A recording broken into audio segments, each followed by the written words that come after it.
The longer the Conservatives hang on, the worse it gets.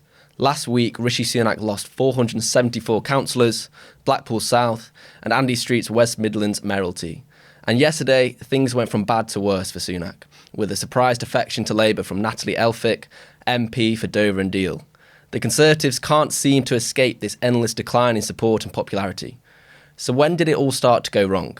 And can they stop the train before it completely derails? I'm very pleased to be joined today by my colleagues Rachel Cunliffe, Associate Political Editor, and George Eaton, Senior Editor. Rachel, you've written this week's cover story, The Tory Doom Scroll, which goes inside the party's woes in the aftermath of the locals. Tell us about it. What did you find? So it's sort of a reaction to the local election results and how the party is responding.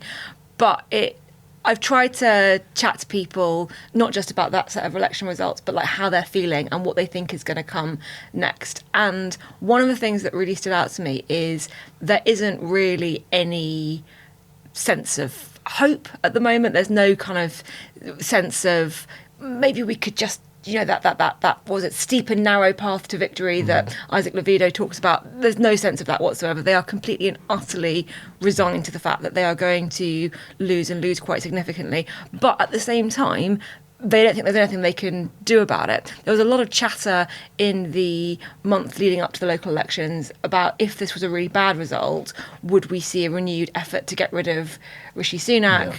Yeah. The plotters, what would they do? What would their game plan be? And it was a really bad result for Rishi Sunak. They clung on to Ben Houchen, but that was it. Ben Houchen in Tees Valley. In Tees Valley, and by a dramatically reduced margin. And they lost Andy Street, and they lost the by-election in Blackpool South by a really significant swing, and nothing. No sense of, OK, now we're going to move against him, just this is it now. And it was described to me by someone in the party as a train crash. The train is on the rails, you can see it coming, but you can't do anything to reverse it, you just have to watch it happening. And I found that really interesting, that there is this sort of simultaneously an awareness of how badly things are going, but no momentum to do anything that might change it. They got to the acceptance stage of grief, I would say, before the election has even happened. And George, Andy Street, he's a huge Tory figure. Many people in Parliament respect him, respect his independence, and I think he's been quite critical of the government in the past. Remember him doing that quite assertive, direct press conference at Tory party conference with all the journalists around him when Rishi Sunak announced the cancellation of HS2. I mean, what does his loss mean? Is it a big blow for the party? How do you see it? It's a big blow for two reasons, I think. First, as you say, Street was one of the actually few senior Conservative figures at the moment who attracts that sort of cross-party respectability. The West Midlands has been absolutely pivotal to the Conservatives' advance over recent elections. And as Rachel explores in her piece, Number 10 made keeping the West Midlands, keeping Street, sort of totemic for them. And that was their expectation management. And they ended up losing by only 1,500 votes. But in politics, it's the margins that matter. And that gave Labour something to celebrate right at the end of the run of results. And had the Conservatives hung on to that, I think the narrative would be a bit different this week, albeit that one election doesn't change the overall appalling picture for the Tories. And Rachel, just because they lost Andy Street, it seems to have taken the legs out of this plot, right? But was it ever something that could succeed? It seemed to me to always be quite nebulous, quite amorphous. It was hard to know how many MPs were supporting them. I mean, was that realistic? It seems to me that many MPs took the slightly more rational perspective and said, well, if we get rid of another Prime Minister, people will just think we look even more ridiculous. And there was no one sort of proposing a radical change from what Rishi Sunak's doing, which could have maybe helped them in the polls. How do you see it? I think Ben Wallace really summarised that feeling. Yeah. I think it was about 2 months ago he was asked about this, and he essentially said, and I'm paraphrasing here, Rishi Sunak is absolutely rubbish. Getting rid of him now and replacing him with somebody else would be even worse and make us look more chaotic. So I think maybe there was momentum around it in January, that's obviously when Simon Clarke went public and said that Rishi Sunak should go. The row over the Rwanda bill, whether it was tough enough or not, there was a lot of bad feeling in the party that looked like it might coalesce around something.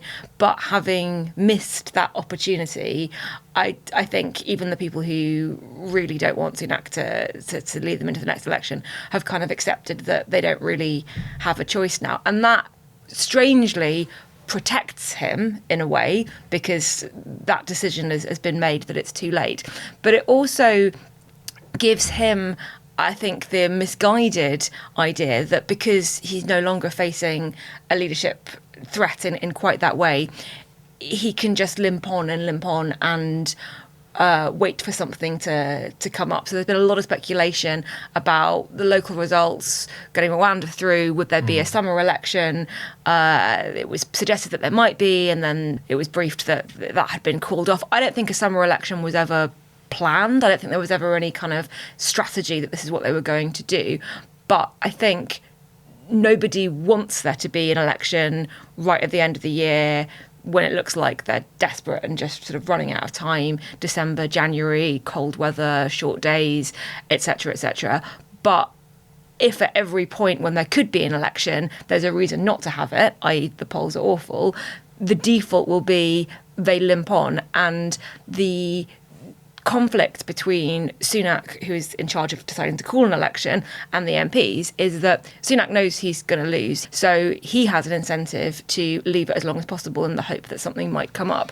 His MPs have an incentive to perhaps hold it earlier, get the defeat out the way, and have it be slightly less bad than it would be if he left it to the last possible moment. So I think they would quite like it to be sooner, cut your losses, appreciate that you're going to lose and maybe lose by a smaller margin, rather than have it at the last possible moment. He obviously has an incentive to wait in the hope that something miraculous might come up, even though it's very hard to think now about what that thing might be. There's a great line in your piece about about why the Conservatives should be wary of the right-wing entertainment complex. I mean, tell us about that. Why? What effect has that had, do you think? So this is a line from Paul Goodman, who was editor of Conservative Home for almost 10 years until very recently, and has just become a peer. So you're going to be hearing, I think, a lot more of him in years to come. The line, the right-wing entertainment complex, was, I think, coined by an American conservative, David Frum, about the Republican Party in 2012 just becoming obsessed by Fox News and playing to the Fox News audience, the Fox News presenters, and really politics as entertainment, that kind of rush of endorphins when you say something very controversial, and you get a lot of sort of attention for that. And a number of figures in the Conservative Party are a bit worried about GB News in that sense, because it is a space where Conservatives, people on the right, really get rewarded for saying quite provocative things, and there can be benefits in that, and we have talked in other episodes about what GB News is and it isn't, and the benefits that it may or may not have. But if you're speaking to an audience of GB News viewers, or even more specifically an audience of GB News presenters, you're not speaking to the country as a whole, and you can end up having debates about being tougher and being more robust and more radical, when what the election results are showing you is that the country is actually more in the centre and is quite put off by those conversations. So we didn't have this plot, this coup against Rishi Sunak that some thought might come. He had a slightly better week. There was some good news for him around Rwanda. That seems to be moving forwards in some respect. But then we had this defection, George, on just before PMQs on Wednesday from Natalie Elphicke, who you could say is on the right of the Conservative Party. She's very supportive of the Rwanda scheme, and she's criticised Labour for supporting open borders, as she put it. I mean, is it good for Labour that this has happened? Why do you think they accepted her? I think they accepted her for ruthless political logic, which is that although it's unsettled some Labour MPs, some people in the shadow cabinet because of her views and past conduct, what are most voters going to see? They're going to see Labour has captured another Conservative defector. And that's key for Labour. Look, it wants to win over Conservative voters, perhaps more than anyone else, because they're worth twice as much in that they boost your vote and reduce the governing party's vote. So that helps you get over the line as the largest party and then build that majority. And their conclusion will be, well, if Conservative MPs are going over to Labour, they'll think, well, maybe I should give them a look. Clearly, they are really building a broad church here. There's a message, obviously, that, say, some of the voters who've been attracted to the Greens or other parties might take, which is that, hang on, if Labour's attracting Conservative MPs, what does that mean about their policy platform now? But for the reasons I've set out, I think Labour will be very happy that they've got another Tory defector. Yeah, I think that's right. I think the overarching impression that voters will have is that you've got Tory chaos. He can't even keep a grip of his own MPs, and they're attracted to Keir Starmer's Labour Party because it's changed since 2019. David Gauke's got a good line in his column this week about the Greens and about Labour, because I think this is one of the most important sort of trends and stories that we've seen in the aftermath of the local elections. About the fact that Keir Starmer's been so focused on trying to win over the 2019 Conservative voters that he's neglected the Jeremy Corbyn 2017 coalition. And as you said, George, that's fine because he's fighting against the 2019 electoral map. But there's a subtext here, isn't there? There's this growing discontentment amongst some of the left progressive vote in Labour and also some of their voters. And also you've got the pro-Palestinian voice that we saw also mean that many independents did much better than expected in the local election. So I agree, it's not going to mean that they don't get a majority, and it's not the overarching political narrative at the moment, but it's a subtext that we could see develop and emerge as a problem for Labour further down the line. Absolutely. I think Labour probably has cause to be grateful that the Greens aren't doing better than they are. Yeah. I think part of the problem is that they've got two leaders, perhaps confusingly to some, Carla Denyer and Adrian Ramsey. In a recent piece I wrote on the Greens, I cited polling by Ipsos, which showed that a fictional, made-up politician had greater name recognition than them. So I think, if the Greens had a nationally known leader, if they had more momentum, I think Labour would have more to fear. I should point out, when I interviewed Carla Denyer and put this point to her, she said, well, look, that just shows the media aren't covering us enough. Look at how much coverage Reform UK get when they've got far fewer councillors than us. Sure, but part of the reason that people cover Reform is because they've got a single leader and they inject themselves into the political narrative. And also they have, even though it's quite shallow, they have a more coherent policy platform. The problem with the Greens is that they attract this sort of basket of people who are resentful and they're looking for an outlet, either because they're NIMBYs or they're environmentalists or they don't like Keir Starmer or whatever it might be, in a way that the UKIP used to do when it was rising in the noughties. So the problem, therefore, is that Labour is very much focusing on people like Natalie Elphicke and winning over that right-wing vote. What do you think, Rachel? Where does that leave Labour and her? Well, I just want to go back to the moment when she did cross the floor, because that was quite astonishing.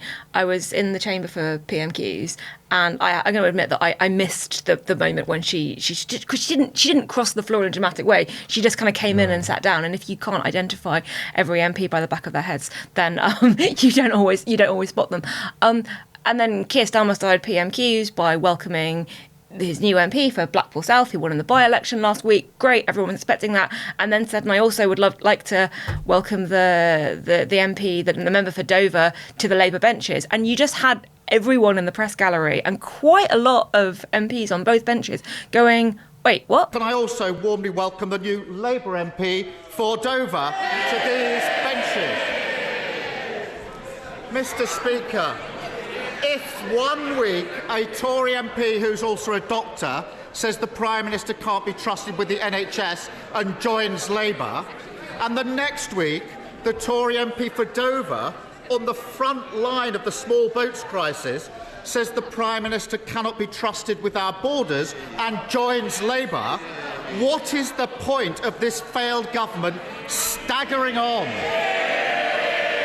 This was not expected. If you'd had to say which Tory MP do you think is most likely to defect? You would never say Natalie Elphicke. I think Steve Baker, the Northern Ireland minister, was quite playful on Twitter when he said that he'd been asking colleagues and none of them could think of anyone who was to the right of Natalie Elphicke in the party. Now, obviously, her constituency is Dover. Yeah. The issue of channel crossings is particularly significant there, and that's something that she talked about in her defection statement about how Rishi Sunak had failed to keep the borders safe and secure. And, George is right that as messaging goes, saying we don't trust, even the Conservatives don't trust Rishi Sunak on this particular issue, she's come to Labour. Like that's quite a symbolic win. She's quite controversial, though, for other reasons, even if you sort of put aside the comments she's made on immigration and the refugee crisis. I don't think we should put those aside, but put those aside for a minute. I'm getting quite a lot of messages from people within the Westminster world from all parties who are a bit concerned about some of the comments that she's made on sexual assaults and victims of sexual misconduct, because she is the MP for Dover. She replaced her husband, who was the Conservative MP for Dover, Charlie Elphicke, who was firstly suspended from Parliament when there were allegations made against him of sexual assault, and was then convicted and sentenced to 2 years for those crimes. And her reaction to that was not just to stand by him in a sort of personal level, but she kind of went after the victims, and even after he'd been convicted, made a lot of comments that really play to some of the very tired and I think damaging stereotypes about these sorts of cases, about he was just an attractive man, and really made some disparaging comments about the characters of the women involved. Now, all of the parties have said that they really want to get on top of this issue of Westminster sleaze, sexual misconduct, and there has been hope that Keir Starmer and a Labour Party would be able to make more progress on that front than the Conservatives have managed. It's an issue for all parties. And I think there's a bit of really anxiety that she has been welcomed into the Labour Party with open arms without any conversation about that aspect of what she said and what it might mean if we wanted to clean up Westminster in future. Why do you think she's done it? Because she's not standing at the next general election. We've got about 6 months left. Her views seem to be antithetical to Labour and Keir Starmer's platform. What's going through her head, Rachel? What do you think? Well, she hasn't been offered, Labour say she hasn't been offered a peerage. Yeah. So that was the immediate thing. As she crossed the floors to get a peerage, they say no. George I'd be interested to hear your thoughts, but I think she may have been offered some kind of job, particularly on housing, because the other thing she mentioned in her defection statement was Tory failure on house building and rental reform, and that's something that she is quite passionate about and that puts her more in the centre space than the right wing space. So do you think Keir Starmer would give her a housing job? I'm sure there'll be conversations on advisory posts. I mean, I think it's similarly with Dan Poulter, who obviously defected a few weeks back on health. But I think if you're a would-be defector, there is an attractive political logic, which is that it's your moment to air your grievances and for the media to devote attention to your political views. If you're a backbench MP, it's relatively hard to get attention. You'll make speeches in Parliament, you'll write comment pieces here and there. Very rare that they'll actually really cut through and make headlines in the way a defection does. And so if you're a backbench MP, then it's similar to a minister resigning. You get to go out in a sort of blaze of glory. It's your moments in the spotlight. Some defections are different. Some are someone who's had a sort of ideological conversion and sees the party they defected as their new home, and they take a different direction in terms of their political career. If you're an MP who's standing down, as Natalie Elphicke is, as Dan Poulter is, then it's almost more like a sort of howl of despair and an opportunity to have your hot take on where the government's going wrong.